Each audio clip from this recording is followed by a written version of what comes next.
আপনারা বলেন ব্যারিস্টার সুমন আরো আছে, আমাদের এমপিও ব্যারিস্টার সুমনের না, কারণ উনি সুপারম্যানের মধ্যে যেখানে যে সমস্যা হয় 52, 53, 40 সব দেশে দূরে আছে, কারণ আমাদের এখানে দূরে আছে, আমাদের দেশে আমাদের সুপারম্যান, আমাদের আইকন। আমি ডক্টর আওলাদ হোসেন। ব্যারিস্টার সুমন তার এলাকায় অত্যন্ত জনপ্রিয় ব্যক্তি এবং খুবই জনহিত কাজ করে সবসময় সময় কাটান, মানুষের বিপদে আপদে পাশে দাঁড়ান। এটাই একজন জনপ্রতিনিধির কাজ হওয়া উচিত। সুপ্রিয় দর্শক, আপনাদেরকে যুক্ত করেছি রাজধানীর শ্যামপুরের মিরহাজিরবাগ এলাকায়।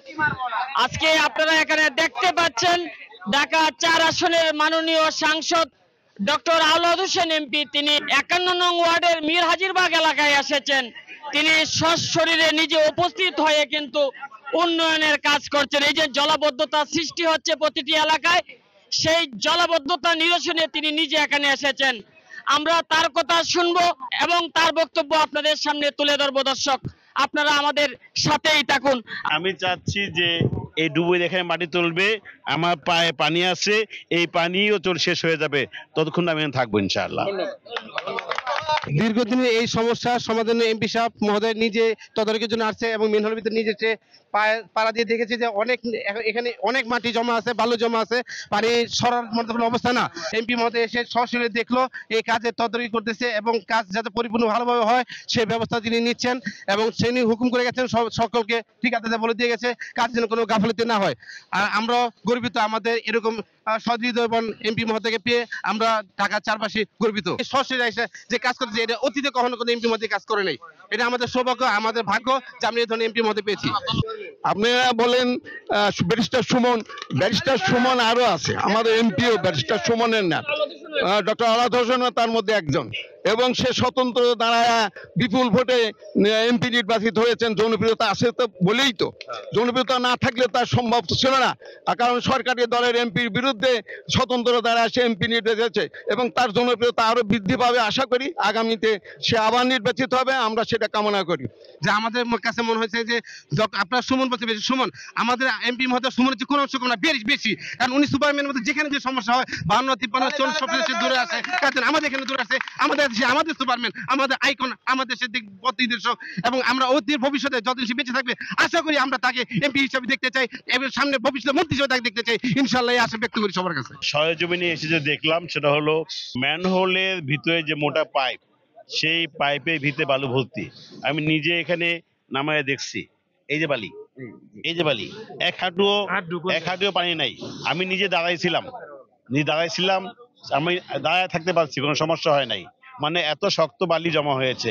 এই বালিগুলো আসলে আমাদের দুই পা থেকে, এবং আসলে আমাদের এলাকা তো ডাস্টি এলাকা, প্রচুর বালি জমায়েত হয়, সেই বালিগুলোই ড্রেনে জমা যায়, আর যার ফলে নর্মাল বৃষ্টির পানি ড্রেনের পানি পাস হতে পারে না।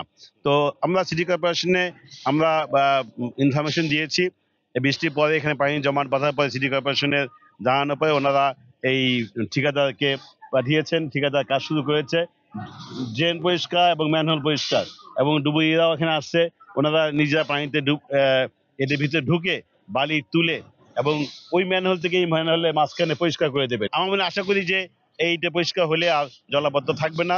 এবং মাননীয় মেয়র মহোদয় বলে গেছেন যে এখানে এই রাস্তার টেন্ডারও হয়ে গেছে, সেই টেন্ডারের কাজ হয়ে গেলে এই এলাকার মানুষের দুর্ভোগ ইনশাআল্লাহ শেষ হয়ে যাবে, এটা আমার বিশ্বাস। আপনাদের সকলের সহযোগিতা চাই, যাতে রাস্তার যে সাইডের ড্রেনের যে পানি ঢোকার যে ছিদ্রগুলো সেগুলো যেন বন্ধ না হয়ে যায়, ড্রেনের জন্য পলিথিন, পানি বোতল, নারকেলের খোসা ঢুকে না যায়, এগুলো আমাদের সকল দিক খেয়াল রাখতে হবে। আমরা সবাই সচেতন হই, জলাবদ্ধতা মুক্ত এলাকায় বসবাস করার জন্য আমাদের সবাইকে সহযোগিতা করতে হবে। সবাইকে নিয়ে আমরা এলাকাকে সুন্দর বসবাস উপযোগী এলাকা গড়ে তুলবো, জলাবদ্ধতা মুক্ত এলাকা গড়ে তুলবো। মাননীয় সাংসদ, এখানে অনেকেই আপনাকে বলছে আরেক ব্যারিস্টার সুমন, অনেকেই বলছেন যে সুপারম্যান, আপনার প্রতিক্রিয়াটা যদি একটু বলেন। আমি ডক্টর আওলাদ হোসেন। ব্যারিস্টার সুমন তার এলাকায় অত্যন্ত জনপ্রিয় ব্যক্তি এবং খুবই জনহিত কাজ করে সবসময় সময় কাটান, মানুষের বিপদে আপদে পাশে দাঁড়ান। এটাই একজন জনপ্রতিনিধির কাজ হওয়া উচিত। আমি চেষ্টা করি এই এলাকার মানুষের সকল সুখে দুঃখে পাশে থাকতে। এলাকার মানুষ আমাকে নির্বাচিত করে সম্মানিত করেছে, তারা আমাকে তাদের খেদমত করার দায়িত্ব দিয়েছে, আমি তাদের খেদমতগার। আমি এলাকার মানুষের খেদমত করে তাদের দেওয়া ঋণ আমি পরিশোধ করতে চাই। এলাকার মানুষকে আমার এই 5 বছরে প্রতিটা ঘন্টা, প্রতিটা দিন, প্রতিটা মিনিট আমি এলাকার মানুষের সেবার জন্য ব্যয় করতে চাই, তবেই হয়তো আমার ঋণ কিছুটা হলো শোধ হবে। ধন্যবাদ।